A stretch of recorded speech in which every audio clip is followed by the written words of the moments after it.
உலகத்தோடைய smallest கண்ட்ரின்னு சொன்னால் நீங்கள் என்ன நினைப்பீங்க? கண்டிப்பாக வத்திக்கானை பற்றி தான் நினைப்பீங்க. அதே விட சின்ன கண்ட்ரி இருக்குது, அதுதான் சீலாண்ட்னு சொல்லப்படுது. ஆனால் இதோட ட்விஸ்ட் என்னென்னா, இது ஒரு ப்ராப்பரான லேண்ட் கண்ட்ரி இல்லை. லிட்டரலி கடலோட நடுவில் இருக்கக்கூடிய ஒரு சின்ன பிளாட்ஃபார்ம் தான் இந்த சீலாண்டு சொல்லப்படுது. ஸோ இந்த உலகத்தோட மிகச்சிறிய கண்ட்ரியான சீலாண்ட் எங்கே இருக்குன்னா நார்த் சீல இருக்குது, இங்கிலாந்துக்கு பக்கத்தில். 2ஆம் உலக போர் டைமில் பிரிட்டிஷ் ஆர்மி ஒரு ஃபோர்ட்டை பில்ட் பண்ணிச்சு. அதுக்கப்புறமா 1967 ராய் பேட்ஸ்னு சொல்லக்கூடிய ஒருத்தர் அந்த ஃபோர்ட்டை கேப்சர் பண்ணி இது இனிமே என் சொந்த நாடுன்னு சொல்லி டிக்ளேர் பண்ணுறாரு. ஸோ அதை அப்படியே பிரின்சிபாலிட்டி ஆஃப் சீலாண்ட்னு சொல்லி அவர் பேர் வைக்கிறாரு. ஸோ இந்த சீலாண்ட் பார்த்தீங்கன்னா ஒரு பேலஸ் மாதிரி இருக்குன்னு கேட்டால் அப்படி ஒன்றுமே இல்லை. அது ஒரு சின்ன பிளாட்ஃபார்மில் தான் இருக்குது. ஜஸ்ட் ஒரு கான்க்ரீட் பேஸில் 2 மிகப்பெரிய பில்லர்ஸில் டாப்பில் கொஞ்சம் ஸ்பேஸ் இருக்குது.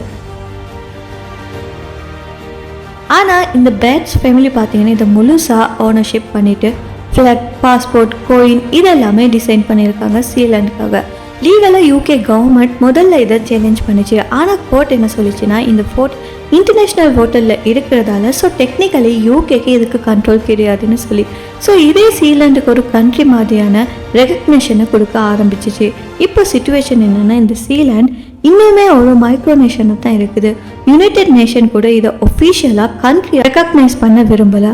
ஆனால் பெட்ஸ் ஃபேமிலி இது ஒரு தனி கண்ட்ரின்னு சொல்லி மெயின்டைன் பண்ணிக்கிட்டே இருக்காங்க.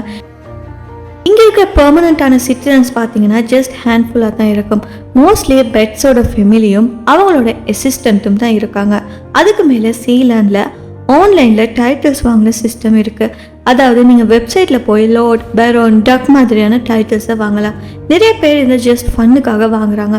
ஸோ இப்படி ஒரு பில்டிங் மாதிரி இருக்கிற இந்த ஃபோர்ட் இந்த உலகத்தோடையே மிகவும் சிறிய, அது மட்டும் இல்லாமல் ஸ்ட்ரேஞ்சான ஒரு கண்ட்ரின்னு சொல்லப்படுது. சீலாண்ட் கடலில் நடுவில் இருக்கிற ஒரு அரசாட்சின்னு சொல்லலாம். ஸோ நீங்கள் என்ன சொல்கிறீங்க? இதை ஒரு ரியலான கண்ட்ரியாக கன்சிடர் பண்ண முடியுமா, இல்லைனா ஜஸ்ட் ஒரு ஃபன் மைக்ரோநேஷனாக கன்சிடர் பண்ண முடியுமா? கமெண்ட்டில் உங்கள் ஒப்பீனியனை கண்டிப்பாக சொல்லுங்கள்.